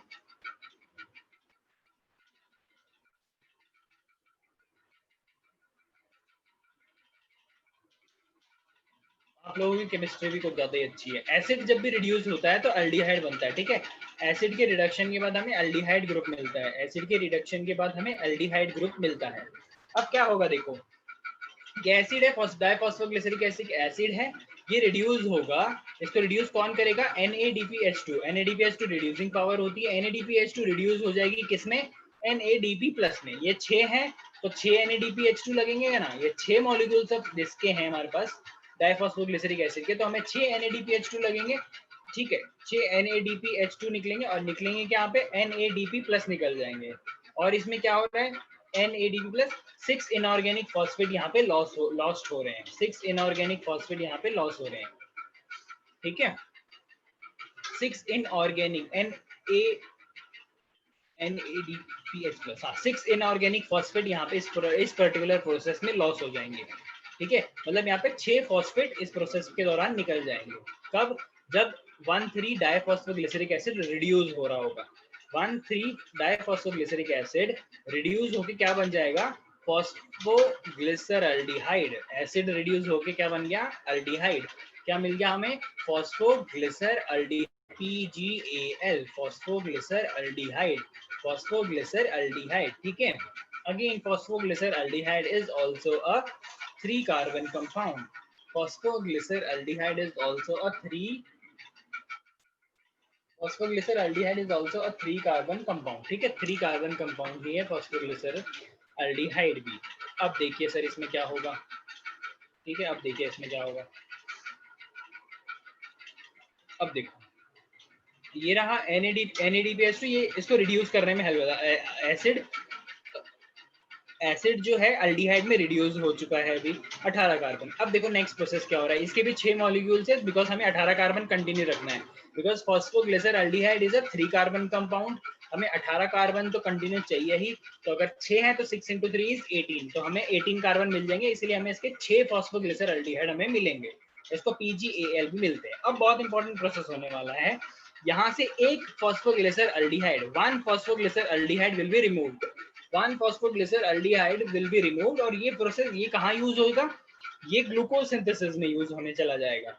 ये 1 phosphoglyceraldehyde कहाँ चला जाएगा, ग्लूकोज सिंथेसिस में यूज होने के लिए चला जाएगा, ठीक है। ये कहाँ चला जाएगा, ग्लूकोज के सिंथेसिस में यूज होने के लिए निकल जाएगा, one phosphoglyceraldehyde, this one molecule will help in glucose synthesis, ठीक है, ये one molecule glucose synthesis में help करेगा। अब भाई हमारे पास पहले थे 6 phosphoglyceraldehyde, एक निकल गया PgAl, तो कितने बचेंगे भाई? 5 बचेंगे, सिंपल लॉजिक है, 5 बचेंगे, 5 phosphoglyceraldehyde बचेंगे, करेक्ट और नॉट? एक अगर निकल गया तो 6 थे, एक निकल गया, कितने बचे? 5 phosphoglyceraldehyde, एक phosphoglyceraldehyde 3 कार्बन कंपाउंड है और हमारे पास अभी 5 मॉलिक्यूल हैं, तो 5 into 3 is what? 5 into 3 is what? 15. So now we have a 15 carbon compound. Now we have a 15 carbon compound. ठीक है सर, सिंपल लॉजिक है, ठीक है।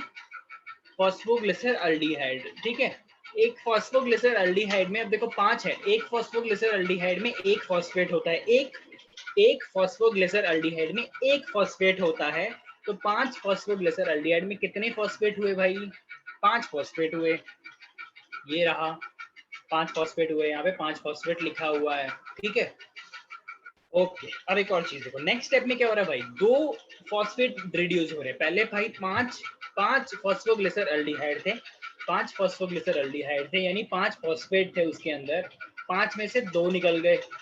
जब 5 फॉस्फोग्लिसरल्डिहाइड से 2 फॉस्फेट जब निकल जाते हैं, तो जो हमें कंपाउंड मिलता है, उसके अंदर कितने फॉस्फेट होने चाहिए? उसके अंदर होंगे 3 फॉस्फेट, क्योंकि पहले 5 थे, 5 में से अगर 2 निकल जाते हैं तो हमारे पास 3 बचते हैं ना, तो ये कंपाउंड क्या बन जाएगा? फॉस्फोग्लिसरल्डिहाइड क्या बन जाएगा? When it loses two inorganic phosphate, जब PgAl फॉस्फोग्लिसरल्डिहाइड 2 फॉस्फेट लूज कर जाएगा, तो वो क्या बन जाएगा? Ribulose monophosphate, ribulose monophosphate.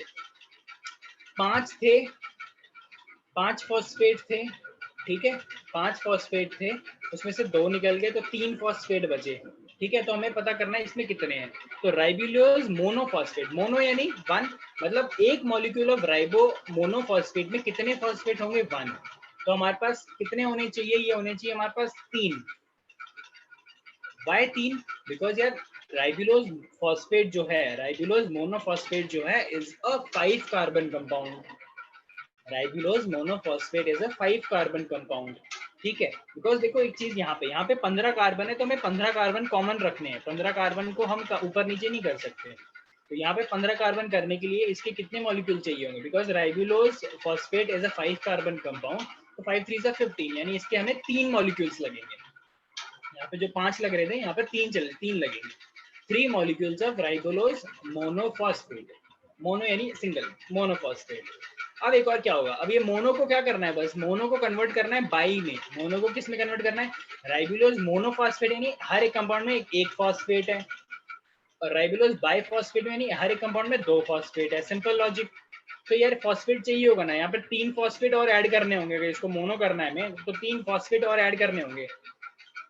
तो वो फॉस्फेट कैसे ऐड होगा? जब राइबुलोज मोनोफॉस्फेट कन्वर्ट होगा, जिसका होगा फोटोफॉस्फोराइलेशन, जिस प्रोसेस का नाम है, इसमें क्या होगा? ATP, 3 ATP will again convert to 3 ADP, ATP, adenosine triphosphate is getting converted into adenosine diphosphate, यानी 3 फॉस्फेट निकले हैं, तो 3 फॉस्फेट कौन यूज कर लेगा? राइबुलोज मोनोफॉस्फेट यूज कर लेगा और कन्वर्ट हो जाएगा किसमें? राइबुलोज बाइफॉस्फेट में, राइबुलोज बाइफॉस्फेट, ठीक है। नंबर ऑफ फॉस्फेट बढ़ जाएंगे, वैसे राइबुलोज मोनोफॉस्फेट था, राइबुलोज बाइफॉस्फेट हो गया। हमें पता है RUBP is a 5 carbon compound, तो इसके कितने मॉलिक्यूल्स बनेंगे? क्योंकि हमें 15 कार्बन रखने हैं कंटिन्यू, बिकॉज फाइनल कितना था भाई? हमें पता था RUBP 15 RUBP is a 5 carbon compound, RUBP 5 carbon compound है, उसके हमारे पास कितने मॉलिक्यूल्स है? 3 मॉलिक्यूल्स है, तो 5 3 is 15, that's why we got the number 15 carbon compound, ठीक है। अब ये चीज थोड़ी कंफ्यूजिंग है, आई कैन अंडरस्टैंड, आप पहले अटेम्प्ट में तो ये बिल्कुल नहीं कर पाओगे, बट इसमें बेसिक अगर कोई कंसेप्ट वाइज कोई डाउट है तो प्लीज पूछ लो, बिकॉज ये बहुत इंपॉर्टेंट है। अगर कोई भी डाउट है, be it a very very very छोटा सा डाउट और anything, you can just ask, this is the time, because अगर ये आज समझ में नहीं आया ना, your class teacher will never be able to explain, वो इतना डिटेल करेंगी ही नहीं, वो नहीं जाएगी इतना डिटेल में, वो आधे स्टेप उड़ा देते हैं वैसे, इसीलिए बोल रहा हूँ now you have the time, I will invest some time as well. आपके पास टाइम है, सोचो और देखो एक बार, और अगर कोई डाउट है तो पूछो अभी के अभी।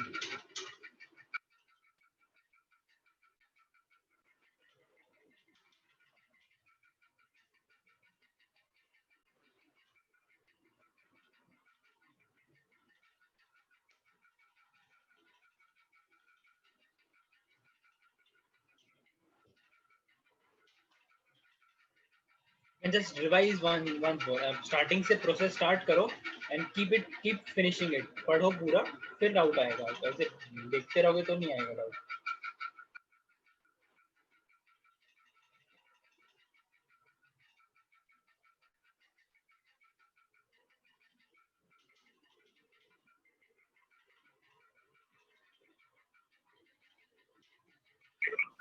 Sir yes sir. सर वो 5 फॉस्फोग्लिसरल एल्डिहाइड जो है उसमें से 2 इनऑर्गेनिक फॉस्फेट रिमूव करके वो जो राइबोस फॉस्फेट मोनोफॉस्फेट बनता है, वो वाला स्टेप से रिवाइज करवाओ। ओके, तो इसमें देखो सिंपल लॉजिक है, क्या हो रहा है कि बिकॉज हमें आगे 15 कार्बन कंटिन्यू रखने हैं, और because this is a cycle ना, तो हमें फॉस्फोग्लिसर एल्डिहाइड को आरयूबीबी में कन्वर्ट तो करना ही पड़ेगा। अब ये ऑलरेडी यहाँ पर देखो 5 फॉस्फेट है, बट यहाँ पे हमें 5 फॉस्फेट की जरूरत नहीं है। यहाँ पे बिकॉज ये जो आरयूबीपी है इसमें एक ही फॉस्फेट होता है, ठीक है, इसमें एक ही फॉस्फेट होता है। तो इसीलिए हमें पीजीएएल से हमने 2 इनऑर्गेनिक फॉस्फेट इस प्रोसेस के दौरान निकाल देंगे हम, ठीक है, दो निकाल देंगे। तो 5 फॉस्फेट थे हमारे पास, अगर हम 2 निकाल दें तो हमारे पास 3 फॉस्फेट रह जाते हैं। तो इस जब पीजीएएल से आप 2 फॉस्फेट निकाल दोगे ना, तो जो प्रोडक्ट आपको मिलता है वो होता है ये राइबुलोज मोनोफॉस्फेट, यानी मोनो इज नथिंग बट 1 यार, राइबोलेज मोनोफॉस्फेट बन जाता है। इसके कितने मॉलिक्यूल्स होने चाहिए? इसके 3 होने चाहिए। क्यों? बिकॉज 15 कार्बन आपको कंटिन्यू रखने। ये 15 कब हुआ था? यहाँ हो गया था बिकॉज 6 फॉस्फोग्लिसरल्डिहाइड में से एक निकल गया था, ठीक है। तो यहाँ पे 3 कार्बन यहाँ चले गए, इसके साथ 3 कार्बन यहाँ चले गए, तो ये 15 हो गया था, ठीक है। इसके बाद राइबोलोज मोनोफॉस्फेट हमें बन जाता है, और मोनो में बस क्या होता है, बिकॉज हमें आरयूबीपी फाइनल प्रोडक्ट चाहिए, तो मोनो में बस एक और फॉस्फेट ऐड करना होता है हर एक कंपाउंड में। एक और फॉस्फेट ऐड करने के लिए हम एटीपी का यूज कर लेते हैं, ठीक है।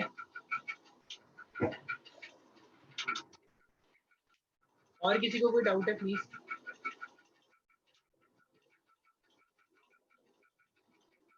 किसी को कोई डाउट है? नहीं है तो will move next topic.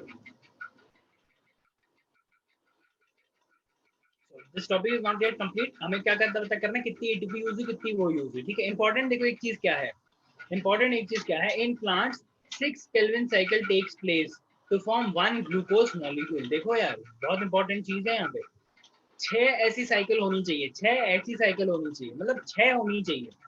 But एक टाइम केल्विन साइकिल के हिसाब से जो प्लांट में यूजुअली होता है, केल्विन साइकिल के हिसाब से एक बारी में एक ही कार्बन डाइऑक्साइड जाता है, तो उसके हिसाब से एक ग्लूकोज अगर आपको बनाना है ना, तो उसके लिए आपको 6 साइकिल होनी चाहिए, 6 बार साइकिल होनी चाहिए, यानी 6 बार कार्बन डाइऑक्साइड से शुरू करना है हमें, 6 बार कार्बन डाइऑक्साइड से शुरू करना है हमें।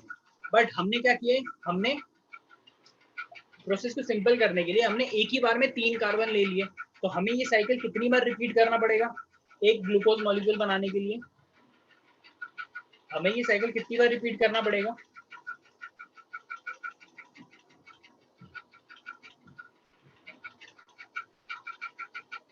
वापस सुनो, क्वेश्चन को ध्यान से सुनो।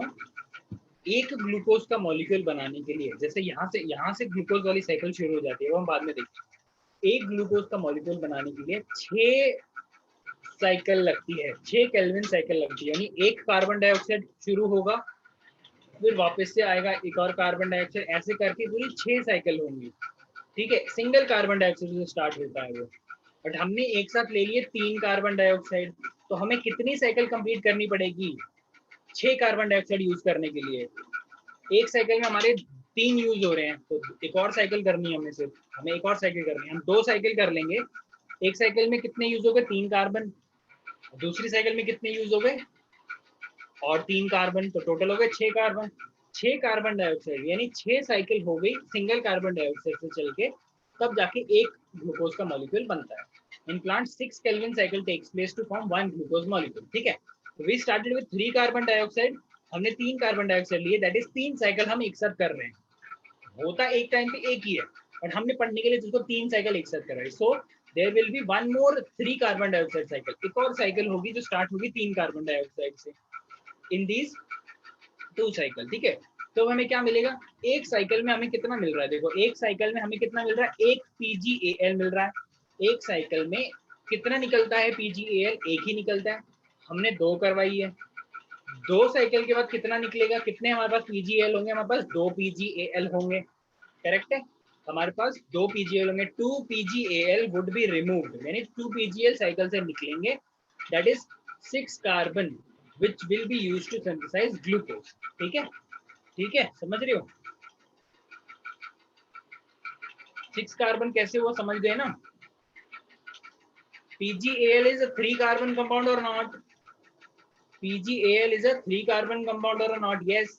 और हमारे पास कितने हैं PgAl, हमारे पास 2 हैं, तो 3 + 3 is what, 6, and 6 carbon use होते हैं ग्लूकोज बनने के लिए, ये भी पता होगा। ग्लूकोज बनने के लिए 6 कार्बन चाहिए होते हैं, तो वो हो गए हमारे पास। समझ में आ गया, तो यही बताना था इस पर्टिकुलर इस प्रोसेस से। एक और चीज देखो है, total ATP used in 1 cycle, एक साइकिल जो हमने करवाई उसमें कितने ATP यूज हुए भाई, ये देखो ये 6 ATP तो यहाँ यूज हुए, ये रे पूरा एक बार मिटा देता हूँ,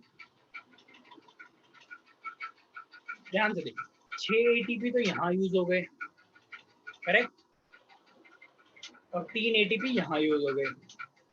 कितने हो गए भाई, 6 7 8 9, ये हुई एक साइकिल की वजह से। एक साइकिल मतलब हमारी 3 साइकिल पकड़ो, फिर 3 साइकिल होगी। ठीक है, तो 6 ATP यूज हो गए, बट ग्लूकोज बनने के लिए कितनी साइकिल करनी पड़ेगी, हमें 2 साइकिल करनी पड़ेगी, यानी 9 + 9 2 साइकिल। ठीक है, टोटल बनते हैं 9 ATP, but we need 2 such cycles. हमारी जो साइकिल है जो 3 कार्बन डाइऑक्साइड शुरू होती है, हमें वैसी 2 साइकिल करनी पड़ेगी, तब जाके हमारे पास एक ग्लूकोज का मॉलिक्यूल आएगा। तो एक ग्लूकोज के मॉलिक्यूल को बनाने के लिए हमें कितने ATP लगेंगे भाई, 18 ATP, 18 ATP, 18 ATP required to synthesize 1 glucose molecule, correct. उसके बाद NADPH2 देखो कितने लगे हुए, NADPH2 एक ही जगह पे लगे हैं, वो भी 6 लगे हैं, ये 6 NADPH2, एक साइकिल में 6 लगे हैं, 2 साइकिल में कितने लगेंगे, 2 साइकिल में लगेंगे भाई 12, 6 + 6 12 NADPH2 निकल गए। For 1 glucose molecule to produce, एक ग्लूकोज का मॉलिक्यूल अगर हमें बनाना है तो उसके लिए हमें 18 ATP कंज्यूम करनी पड़ती है, और हमें नहीं मतलब प्लांट को 18 ATP और 12 NADPH2 यूज करने पड़ते हैं, तब जाके एक ग्लूकोज का मॉलिक्यूल बनता है, तब जाके एक ग्लूकोज का मॉलिक्यूल बनता है। नंबर याद रखना, कभी कभी क्वेश्चन पूछ लिया जाता है, इसके क्वेश्चन कभी कभी आपके जो टीचर्स होते हैं वो पूछ लेते हैं। Okay, I hope the step is clear. Now we are left with a small topic which is photo respiration. तो अभी जो हमने देखा that was C3 cycle. Why we call it C3 cycle? Again a good question. हम इसे C3 cycle क्यों बोलते हैं, क्योंकि यहाँ पे जो पहला कंपाउंड बनता है ना, पहला स्टेबल कंपाउंड जो बनता है phosphoglyceric acid is a 3 carbon compound. पहला स्टेबल कंपाउंड जो हमें बनता है ना इज अ 3 कार्बन कंपाउंड, ये एक 3 कार्बन कंपाउंड है। पहला जो स्टेबल कंपाउंड है वो एक 3 कार्बन कंपाउंड है, इसीलिए इस साइकिल का नाम C3 कार्बन साइकिल दे दिया गया है, C3 साइकिल दे दिया गया है। अब हम देखने वाले हैं फोटो रेस्पिरेशन, जिसको एक और नाम से जाना जाता है, जिसका नाम है C2, यानी इसमें जो प्रोडक्ट फॉर्म होगा that will be 2 carbon product, पहला प्रोडक्ट जो फॉर्म होगा। अब देखो बहुत इंपॉर्टेंट है, बहुत ही सिंपल है बल्कि ये। अब देखो नॉर्मल केस में क्या होता है, कार्बन डाइऑक्साइड कौन एक्सेप्ट करेगा, RUBP, राइबोलोज बाइफॉस्फेट, एंड एंजाइम कौन सा यूज होगा उस टाइम पे, रुबिस्को। मैंने रुबिस्को का काम आपको बताया, रुबिस्को जब 2 चीजें करता है, रुबिस्को का फुल फॉर्म है क्या था, ribulose carboxylase and oxygenase, ribulose carboxylase and oxygenase, यानी वो कभी कार्बोक्सिलेज करवाएगा कभी ऑक्सीजनेज करवाएगा। ठीक है, तो हमारी C3 साइकिल में वो क्या करवा रहा था, कार्बोक्सिलेज करवा रहा था, कार्बोक्सिलेज करवा रहा था, कार्बन डाइऑक्साइड का एडिशन करवा रहा था। ठीक है, बट ऐसा ऑब्जर्व किया गया काफी टाइम पे कि जो रुबिस्को है under certain conditions, what conditions, conditions like high temperature and high concentration of oxygen, जब हाई कंसेंट्रेशन हो जाता है, हाई टेम्परेचर हो जाता है एक पर्टिकुलर जगह पे, हाई टेम्परेचर एंड ऑक्सीजन का कंसेंट्रेशन अगर कहीं पर बढ़ जाता है किसी जगह पे, तब जो रुबिस्को है अपनी एक्टिविटी बदल देता है। जो एंजाइम है रुबिस्को, ये अपनी एक्टिविटी बदल देता है। ये कैसे क्या करने लग जाता है, it start acting as oxygenase. जो रुबिस्को है ना, ये ऑक्सीजनेस के तौर पे एक्ट करने लगता है। तो पहले जो रुबिस्को कार्बन डाइऑक्साइड को ऐड करवा रहा था, अभी वो कार्बन डाइऑक्साइड की जगह क्या ऐड करवाएगा, ऑक्सीजन ऐड करवाएगा। कार्बन डाइऑक्साइड की जगह क्या ऐड करवाएगा, ऑक्सीजन। ठीक है, तो इसकी वजह से क्या प्रॉब्लम फेस होती है प्लांट को, प्लांट को क्या प्रॉब्लम फेस करनी पड़ती है, वो हमें देखना है। इतना लॉजिक समझ में आया कोई इस पूरे टॉपिक का? लॉजिक समझ में आया कि फोटो रेस्पिरेशन क्यों बोल रहे हैं हम इसे, रेस्पिरेशन क्यों बोल रहे हैं, बिकॉज ऑक्सीजन का इन्वॉल्वमेंट है, ऑक्सीजन का इन्वॉल्वमेंट है। ठीक है, एक देखो, हम जो करते हैं ह्यूमंस, हम लोग क्या करते हैं, हम रेस्पायर करते हैं, रेस्पिरेशन करते हैं, like we take oxygen and we remove carbon dioxide. But plants ऐसा करते हैं क्या? नहीं, प्लांट को क्या करना है, प्लांट को कार्बन डाइऑक्साइड लेना है और ऑक्सीजन देना है। बट इस केस में ऐसा नहीं होगा। फोटो रेस्पिरेशन के केस में प्लांट ऑक्सीजन लेने लगेगा, हमारे जैसे एक्ट करने लगेगा। प्लांट ऑक्सीजन लेने लगेगा और कार्बन डाइऑक्साइड छोड़ने लगेगा। तो ये तो एक हार्मफुल चीज है कि नहीं है? ये एक हार्मफुल चीज है कि नहीं है? इट इज अ हार्मफुल चीज ना, हार्मफुल थिंग फॉर प्लांट। कि भाई वो जो कार्बन डाइऑक्साइड उसे फिक्स करना है अपनी बॉडी के अंदर, वो फिक्स करने के बजाय कार्बन डाइऑक्साइड को रिमूव कर रहा है। मतलब जो ऊपर वाला प्रोसेस था, ये वाला डार्क रिएक्शन जो थी, डार्क रिएक्शन हम क्या करना चाह रहे हैं, हम जितने कार्बन है हमारे पास, कार्बन को फिक्स कर रहे हैं, कार्बन को फिक्स कर रहे हैं और ग्लूकोज बना रहे हैं, कार्बन को फिक्स कर रहे हैं।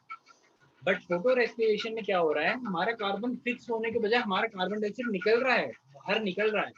तो that is a loss for plant ना, प्लांट के लिए लॉस हो रहा है। वो इतनी मुश्किल से तो वो ग्लूकोज बना पा रहा है 6 कार्बन जोड़ के। ठीक है, सर यस सर। अगर वो ग्लूकोज बना रहा है तो ग्लूकोज यूज भी करेगा ना सर, फिर तब तो वो CO2 छोड़ेगा ही।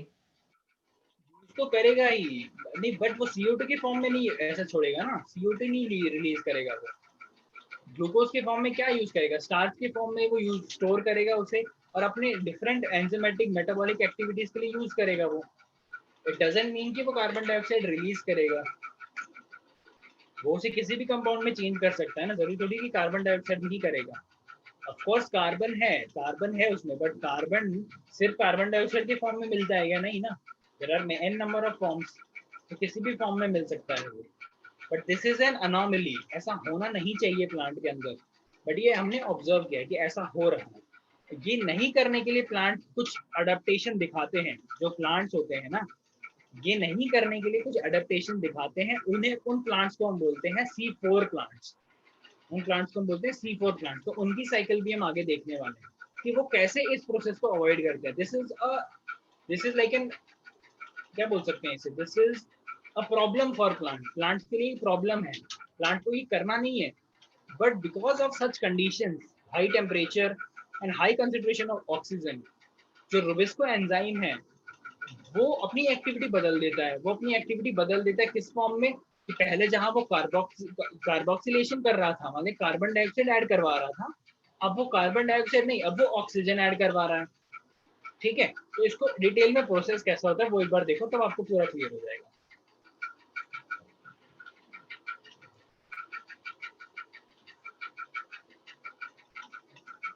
ठीक है, अभी इसमें क्या होगा, RUBP पहले तो कार्बन डाइऑक्साइड ले रहा था, अभी RUBP ऑक्सीजन ले लेगा, अदर कंपाउंड बना, कुछ अलग ही कंपाउंड वो बना देगा, देखेंगे कौन कौन से कंपाउंड बनाता है। और as an end product carbon dioxide will be release, इसीलिए इस प्रोसेस को फोटो रेस्पिरेशन बोला गया है। ठीक है, इस प्रोसेस को फोटो रेस्पिरेशन बोला गया, रेस्पिरेशन में हम ऑक्सीजन लेते हैं और कार्बन डाइऑक्साइड निकालते हैं। ठीक है sir, that is, it is exactly opposite to C3 साइकिल। C3 साइकिल में क्या हो रहा है, C3 cycle is a part of photosynthesis. C3 cycle is a part of photosynthesis, और फोटोसिंथेसिस के एंड में क्या रिलीज होता है, ऑक्सीजन रिलीज होता है। इस केस में क्या रिलीज हो रहा है, कार्बन डाइऑक्साइड रिलीज हो रहा है। यानी कंप्लीटली अपोजिट प्रोसेस है photosynthesis and photorespiration. Photosynthesis में carbon dioxide is taken and oxygen is release, correct. Photorespiration में oxygen is taken and carbon dioxide is release, so that is an harmful thing for plant. Example क्या है, plant which grow in temperate region. Temperate region अगर आप समझते हो, एक होता है ट्रॉपिकल रीजन, जिसमें मोस्टली हम भी आते हैं ट्रॉपिकल रीजन में। एक होता है ट्रॉपिकल के ऊपर, ट्रॉपिकल ट्रॉपिक ट्रॉपिकल के नीचे, नॉट द पोलर, पोलर दोनों पोलर रीजन नहीं, पोलर रीजन से पहले, पोलर से पहले बट ट्रॉपिक से नीचे। आप समझ गए होगे, टेम्परेट रीजन आप गूगल कर लेना अगर आपको नहीं समझ में आया तो। Like if I make this as a globe, so this is equator, equator के जो नियर जो रीजन होता है that is tropical region, equator के नियर जो होता है this is tropical region, and इसके बाद जो ये रीजन है ये वाला, दिस एंड दिस, ये जो रीजन है इनको बोलते हैं टेम्परेट रीजन। और फिर ये तो वो वाले रीजन है, क्या बोलते हैं, कंप्लीटली फ्रोजन वाले, पोलर रीजन, कंप्लीटली फ्रोजन। ठीक है, यहाँ पे इस कंडीशंस में, इन कंडीशंस में जहाँ पे ना ही ज्यादा सर्दी है ना ही ज्यादा गर्मी है, इन कंडीशंस में टेम्परेट रीजन्स में जो प्लांट ग्रो करते हैं जैसे wheat and rice and beans, in case में हमने ये चीज ऑब्जर्व करी है, हमने ये चीज ऑब्जर्व करी है। तो temperate region should be the answer अगर आपसे कोई पूछे तो। अब डिटेल प्रोसेस कैसा होता है, सिंपल है, लास्ट टॉपिक है हमारे लिए आज का, तो 5 मिनट लेगा ये, 5 से 10 मिनट, तो हम इसे खत्म करते हैं। ठीक है, I think there is no next slide also, हां there is no next slide, this is the last slide. देखो इसमें क्या हो रहा है भाई, नॉर्मल केस में आपको अगर मैं बताऊं, नॉर्मल केस में क्या होने वाला है, देखो सबसे पहले इसमें 3 ऑर्गेनेलीज यूज होने वाले हैं। ये जो पूरा प्रोटो रेस्पिरेशन होना है, 3 ऑर्गेनेलीज एक सेल के यूज होंगे। सबसे पहला कौन है, क्लोरोप्लास्ट, दूसरा है पेरोक्सिसोम्स, पेरोक्सिसोम्स नथिंग, इनमें ऑक्सीजन्स होते हैं इनके अंदर, पेरोक्सिसोम्स में ऑक्सीजनाइज करवा देते हैं चीजों को, जो भी कंपाउंड ऑक्सीजोम के अंदर आएगा वो उसे ऑक्सीजनाइज करवा देगा, ऑक्सीजन का एडिशन करवा देता है वो उसके अंदर, इनका ही पेरोक्सिसोम्स का काम वही है। Don't confuse peroxisomes with lysosomes. Lysosomes are suicidal bags, not peroxisomes. Okay? Lysosomes होते हैं suicidal bags, not peroxisomes. तो इसमें 3 ऑर्गेनेलीज एक सेल के यूज होंगे, जिसका नाम है क्लोरोप्लास्ट पहला वाला, जिसके बाद है पेरोक्सिसोम्स एंड जिसके बाद है माइटोकॉन्ड्रिया। ये 3 ऑर्गन्स इसमें यूज होंगे एक सेल के। होता क्या है, देखो इनिशियली अगर मैंने आप इस पहले वाले डायग्राम को अगर आप देखो, इस डायग्राम को अगर आप देखो तो देखो क्या चीज हो रही है, नॉर्मली क्या होता है, RuBP कंबाइन करता कार्बन डाइऑक्साइड के साथ, कार्बन डाइऑक्साइड के साथ कंबाइन करता normally in the presence of Rubisco. जब रुबिस्को कार्बोक्सिलाइज करवाता हमें क्या मिलता, PgAl फॉस्फोग्लिसरल्डिहाइड, फिर PgAl एक निकल जाता है, वो साइकिल कंटिन्यू रहती है। इस साइकिल के दौरान हमें ग्लूकोज हमें प्रोड्यूस हो रहा होता, इस साइकिल के दौरान हमें ग्लूकोज प्रोड्यूस हो रहा होता। ये थी नॉर्मल कंडीशन, नॉर्मल कंडीशन में भाई ऐसा होना चाहिए था। बट जब जो ये एंजाइम है रुबिस्को, जब ये रुबिस्को ऑक्सीजनेज करने लग जाता है, जब ये रुबिस्को अपनी एक्टिविटी बदल देता है, तब ये क्या करेगा, rubisco will get combined with oxygen to form a product which is known as phosphoglycolate, to form a product which is called as phosphoglycolate. ठीक है, ये जो फॉस्फोग्लाइकोलेट है ये डिफ्यूज करेगा किसके अंदर, पेरोक्सिसोम्स, पेरोक्सिसोम्स के अंदर चला जाएगा phosphoglycolate, and it will convert itself into glycolate, phosphate वगैरह हटा देगा, ग्लाइकोलेट बन जाएगा। ठीक है सर, अब ये है इसका पहला स्टेबल कंपाउंड, यानी फॉस्फो जो ग्लाइकोलेट है, phosphoglycolate is unstable, phosphoglycolate is unstable. जैसे वो फॉस्फोग्लाइकोलेट बन जाता है, जल्दी से बाहर निकल के पेरोक्सिसोम्स में ग्लाइकोलेट के फॉर्म में अंदर चला जाता है, पेरोक्सिसोम्स में ग्लाइकोलेट के फॉर्म में मिलता है। And glycolate is a 2 carbon compound, glycolate is a 2 carbon compound, that's why इस साइकिल का नाम हमने C2 साइकिल भी इसको जाना जाता है, C2 साइकिल के नाम से भी ये साइकिल जाना जाता है, C2 साइकिल के नाम से भी साइकिल जाना जाता है। ठीक है, द ग्लाइकोलेट। तो पेरोक्सिसोम्स है यहाँ पे ऑक्सीजन के साथ कंबाइन करेगा, ग्लाइऑक्सिलेट बनाएगा, पहले तो ग्लाइऑक्सिलेट कंबाइन करेगा अमोनिया के साथ, ग्लाइऑक्सिलेट कंबाइन करेगा अमोनिया के साथ, अमोनिया पड़ा रहता है सेल में, मिल जाता है उसे कहीं ना कहीं से, अमोनिया के साथ कंबाइन करेगा, ग्लाइसिन बना देगा, GLYCI यानी ग्लाइसिन। ठीक है, अब ये क्या करेगा भाई, जो ग्लाइसिन है, ग्लाइसिन चला जाएगा माइटोकॉन्ड्रिया के अंदर, ग्लाइसिन चला जाएगा माइटोकॉन्ड्रिया के अंदर। फिर क्या होना है, 2 मॉलिक्यूल जब ग्लाइसिन के इकट्ठे हो जाएंगे, 2 मॉलिक्यूल कन्वर्ट हो जाएंगे ग्लाइसिन के और बना देंगे सीरीन। और इस रिएक्शन के दौरान एक तो वो अमोनिया जो इसने यहाँ पर लिया था वो अमोनिया रिलीज करेगा NH2, ये NH2 चला जाएगा वापस से वहीं पे, फिर ये अमोनिया की साइकिल ऐसे चलती रहेगी, यहाँ पे पहले जुड़ेगा, फिर यहाँ से अलग हो जाएगा, फिर जुड़ेगा, फिर अलग हो जाएगा, ये कंटिन्यू रहेगा। एक चीज इंपॉर्टेंट याद रखना, क्वेश्चन ऐसा आता है कि भाई वो लोग पूछते हैं कि कौन से प्रोसेस में of C2 cycle carbon dioxide release होता है, तो you can not answer glycolate से जब ग्लाइसिन बनता है तब निकलता है, नहीं, कब निकल रहा है कार्बन डाइऑक्साइड, जब ग्लाइसिन से सीरीन में कन्वर्ट हो रहा है, जब ग्लाइसिन से सीरीन में कन्वर्ट हो रहा है, तो 2 molecule of glycine gets converted into 1 molecule of serine, उस टाइम पे 1 molecule of carbon dioxide is release, 1 molecule of carbon dioxide is release. ठीक है, फिर क्या हो रहा है भाई? हाँ सर, इस रिएक्शन से प्लांट को एनर्जी गेन होती है या फिर एटीपी गेन होता है क्या सर? इससे इसी रिएक्शन से जो अभी चल रहा है? नहीं ना, कुछ नहीं होता है, वही तो बात है ना। एटीपी गेन हो रहा है उसको, ना ही NADPH2 बन रहा है, कुछ भी नहीं हो रहा फायदेमंद प्लांट के लिए। इसीलिए तो प्लांट इसे अवॉइड करना चाहता है, समझ रहे हो? ये जो स्टेप्स हो रहे हैं ना, प्लांट्स के लिए बिल्कुल भी यूजफुल नहीं बल्कि हार्मफुल है। Why harmful? यार ऑलरेडी जब उसने कार्बन डाइऑक्साइड फिक्स करके रखा था ग्लूकोज के फॉर्म में, जो यहाँ पे हो रहा था, यहाँ पे ग्लूकोज के फॉर्म में कार्बन फिक्स हो रहा है और ये इसको वो कभी भी यूज कर सकता था फूड के उसमें, बट अब नहीं हो रहा वो। अब ये कार्बन डाइऑक्साइड बल्कि वो रिलीज कर रहा है, यहाँ से वो कार्बन डाइऑक्साइड ले रहा है और वो रिलीज कर रहा है, समझ रहे हो? तो ये एक हार्मफुल इफेक्ट है ना। तो इसमें एटीपी बन रहा है, ना NADPH2 बन रहा है, एनर्जी भी नहीं बन रही, कहीं से एनर्जी बन रही तो फिर भी हम सोच सकते थे, ना ही इसके कोई अच्छे बाय प्रोडक्ट्स निकल रहे हैं। ठीक है, ऊपर से जो मेहनत करके हमने, प्लांट ने मेहनत करके कार्बन डाइऑक्साइड को फिक्स किया था, कार्बन डाइऑक्साइड को फिक्स किया था ग्लूकोज के फॉर्म में या डिफरेंट डिफरेंट शुगर के फॉर्म में, कार्बोहाइड्रेट्स के फॉर्म में, वो फिक्स भी नहीं हो रहा अभी, बल्कि वो फिक्स किया हुआ कार्बन ये लेके रिलीज कर रहा है, ओपन में रिलीज कर रहा है। तो ये that is an harmful thing. ठीक है, फिर वो क्या होगा, देखो सीरीन डिफ्यूज कर जाएगा वापस से पेरोक्सिसोम्स में, तो सीरीन कन्वर्ट हो जाएगा पायरुवेट में। We don't have to go in detail, but you have to remember all these things, glyoxylate, glycine, glycine, serine, serine से पायरुवेट, पायरुवेट से ग्लाइकोलेट, ग्लाइकोलेट अगेन जाके फॉस्फोग्लिसर एल्डिहाइड में मिल जाता है, फॉस्फोग्लिसर एल्डिहाइड में मिल जाता है। ठीक है, so this is how this particular cycle continues, this is how this particular cycle continues. This is very harmful for particular plant, पर plants के लिए बहुत ही ज्यादा harmful है ये चीज। भाई भाई harmful क्यों? बिकॉज यार ना तो यहाँ पर ATP बन रहा है, देखो यहाँ पर लिखा हुआ है, it is a harmful process because carbon is released, because ये कार्बन इतनी मुश्किल से कार्बन प्लांट फिक्स कर पा रहा है अपने अंदर इन फॉर्म ऑफ ग्लूकोज या डिफरेंट डिफरेंट फॉर्म्स, वो कार्बन रिलीज हो रहे हैं, बल्कि वो कार्बन रिलीज हो रहे हैं। ऑल्सो यार कोई ATP नहीं बन रही है, कोई ATP बन रही होती तो भी प्लांट को फायदा होता कि चलो यार ये प्रोसेस करने से अगर मुझे ATP मिलता है तो I will be very happy, मेरे को ATP मिल रहा है तो मैं यूज करूंगा ATP को, बट ATP भी नहीं मिल रहा है। तो ये एक हार्मफुल प्रोसेस है। In total this is a harmful product for plant.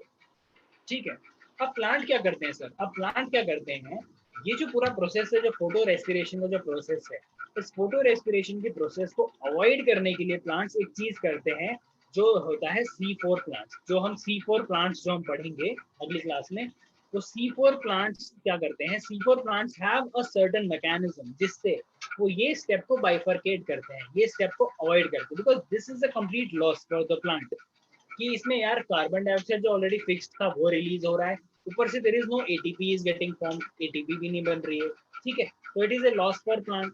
ठीक है, तो ये प्रोसेस अवॉइड करने के लिए प्लांट क्या करेगा, C4 प्लांट्स एक अडेप्टेशन शो करते हैं, एक अडेप्टेशन शो करते हैं। वो क्या अडेप्टेशन होगी वो हम आने वाली क्लास में देखेंगे। ठीक है, तो that will be C4 class की जो क्लास होगी वो हम कल करेंगे। We will hopefully finish this particular chapter tomorrow, because already काफी लंबा खींच चुका है। ठीक है, इसमें कोई डाउट है तो पूछ लो, otherwise we all can leave. कोई डाउट है? नहीं होगा, इट इज सिंपल। अगर आपको पहला वाला प्रोसेस समझ में आ गया तो इसमें नहीं होना चाहिए डाउट। ठीक है, चलिए, thank you so much for joining, have a nice day, will meet tomorrow. Attendance I have taken यार, only 5 people are there, don't worry. 6, एक बीच में आया कोई। Okay bye, thank you so much.